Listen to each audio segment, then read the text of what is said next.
dan teman saya akan membahas penyakit tentang HIV/AIDS. Apa sih itu HIV/AIDS? Kita bahas satu persatu dulu ya. HIV adalah virus yang masuk ke dalam tubuh kita yang merusak sistem kekebalan tubuh kita dengan menginfeksi dan menghancurkan CD4.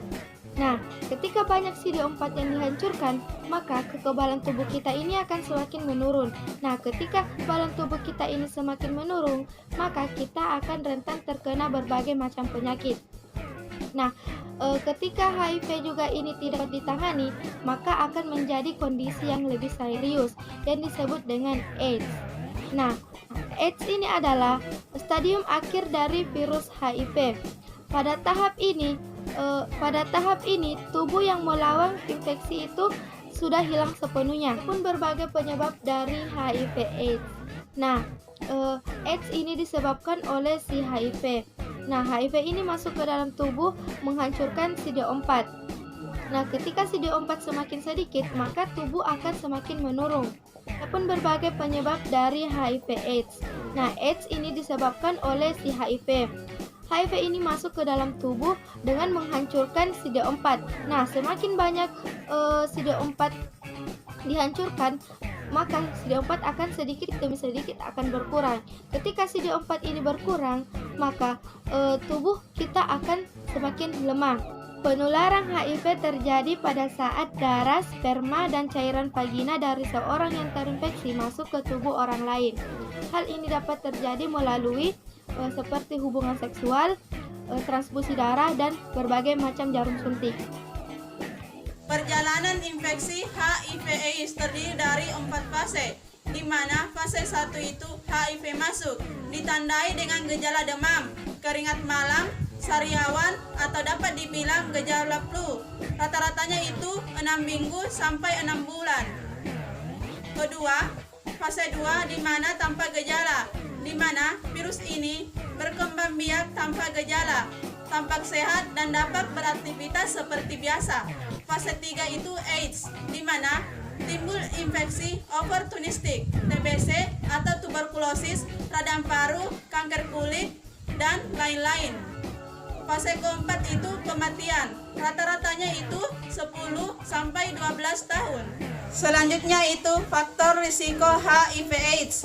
Yang pertama itu penggunaan jarum suntik yang dipakai bergantian, di mana pada saat alat suntik digunakan biasanya terdapat darah yang tertinggal, dan jika alat suntik bekas pakai tersebut digunakan secara bergantian, maka akan menyebabkan terjadinya perpindahan virus. Kedua itu kegiatan seks berisiko.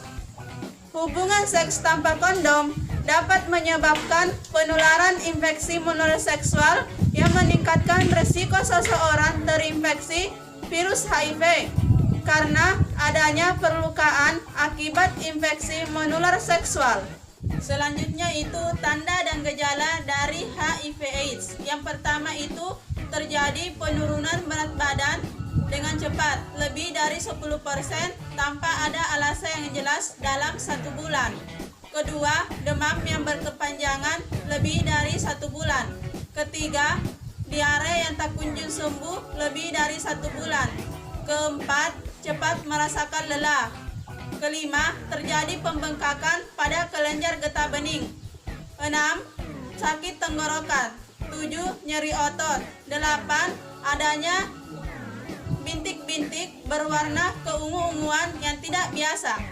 Baiklah, selanjutnya cara pengobatan dari virus HIV/AIDS. Meskipun sampai saat ini belum ada obat yang dapat menyembuhkan virus ini, tetapi ada salah satu obat yang dapat memperlambat perkembangan virus ini, yaitu obat antiretroviral atau ARV. Jadi obat ini bekerja untuk menghilangkan unsur yang dibutuhkan oleh virus HIV/AIDS. Yang kedua, dapat menggandakan diri. Yang ketiga, untuk mencegah virus HIV/AIDS ini menghancurkan CD4.